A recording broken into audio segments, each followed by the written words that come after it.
ಹಾಂ ಆತ್ಮೀಯರೇ, ಏನು ಪ್ರತಿ ವರ್ಷ ಕೂಡ ರಾಜೀವ್ ಬಳಗ ಏನಿದೆ, ರಾಜೀವ್ ಬಳಗದ ವತಿಯಿಂದ ಶ್ರೀಯುತ ಕುಮಾರ್ ಅವರು ನಮ್ಮ ಶಾಲೆಯಲ್ಲಿ, ನಮ್ಮ ಕರ್ನಾಟಕ ಪಬ್ಲಿಕ್ ಶಾಲೆ ಗೋವಿಂದಪುರದಲ್ಲಿ ಶಿಕ್ಷಕರಿಗೆ ಅವರ ಆರೋಗ್ಯದ ದೃಷ್ಟಿಯಿಂದ ಉಚಿತವಾಗಿ ಆರೋಗ್ಯ ತಪಾಸಣಾ ಶಿಬಿರವನ್ನು ಪ್ರತಿ ವರ್ಷ ಹಮ್ಮಿಕೊಳ್ತಾ ಇದ್ದಾರೆ. ಅದೇ ರೀತಿಯಲ್ಲಿ ಇವತ್ತು ಕೂಡ ನಮ್ಮ ಶಾಲೆ ಹಮ್ಮಿಕೊಂಡಿದ್ದಾರೆ.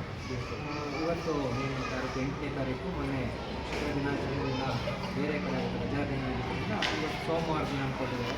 ಎಲ್ಲ ಶಿಕ್ಷಕರು, ಪ್ರೈಮರಿ ಇರ್ಬೋದು ಮತ್ತು ಹೈಸ್ಕೂಲ್ ಇರ್ಬೋದು ಅಥವಾ ಕಾಲೇಜಿನ ಉಪನ್ಯಾಸಕರು ಎಲ್ಲರೂ ಕೂಡ ಇಲ್ಲಿ ಆರೋಗ್ಯ ತಪಾಸಣೆ ಮಾಡ್ಕೊಳ್ಳೋದ್ರ ಮುಖಾಂತರ ಅವರ ಆರೋಗ್ಯವನ್ನು ಚೆನ್ನಾಗಿಟ್ಕೊಳ್ಳೋದು ಮತ್ತು ಅದರಿಂದ ನಿಟ್ಟಿನಲ್ಲಿ ವಿದ್ಯಾರ್ಥಿಗಳಿಗೆ ಅನುಕೂಲ ಮಾಡಿಕೊಳ್ಳೋದು ದೃಷ್ಟಿ ಇದೆ.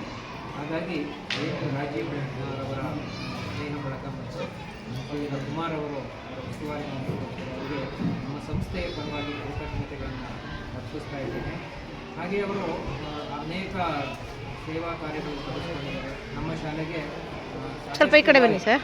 ಪರಿಸರ ಪ್ರಜ್ಞೆಯಿಂದ ಗಿಡಗಳನ್ನು ಕೂಡ ಕೊಂಡು ಅವುಗಳನ್ನು ಪೋಷಿಸ್ಕೊಂಡು ಬಂದಿದ್ದಾರೆ. ಅದು ಕೂಡ ಅದು ಅಭಿನಂದನಾರ್ಹ ವಿಚಾರವಾಗಿದೆ. ಹಾಗಾಗಿ ಏನು ನಮ್ಮ ಶಾಲೆಗೆ ತೊಡಗಿಸ್ಕೊಂಡು ಶಿಕ್ಷಕರಿಗೆಲ್ಲರೂ ಕೂಡ ಆರೋಗ್ಯ ತಪಾಸಣಾ ಶಿಬಿರವನ್ನು ಹಮ್ಮಿಕೊಂಡಿದ್ದಾರೆ. ಅವರಿಗೆ ಎಲ್ಲ ಶಿಕ್ಷಕರು ನಮ್ಮ ಸಂಸ್ಥೆಯ ಪರವಾಗಿ ಮತ್ತೊಮ್ಮೆ ಕೃತಜ್ಞತೆಗಳನ್ನು ಅರ್ಪಿಸ್ತಾ ಇದ್ದೇನೆ.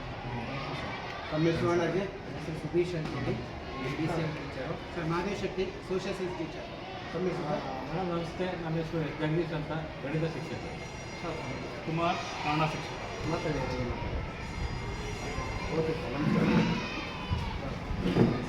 ನೋಡಿ ಸರ್, ಮಾಡಿಲ್ಲ ನಾನು.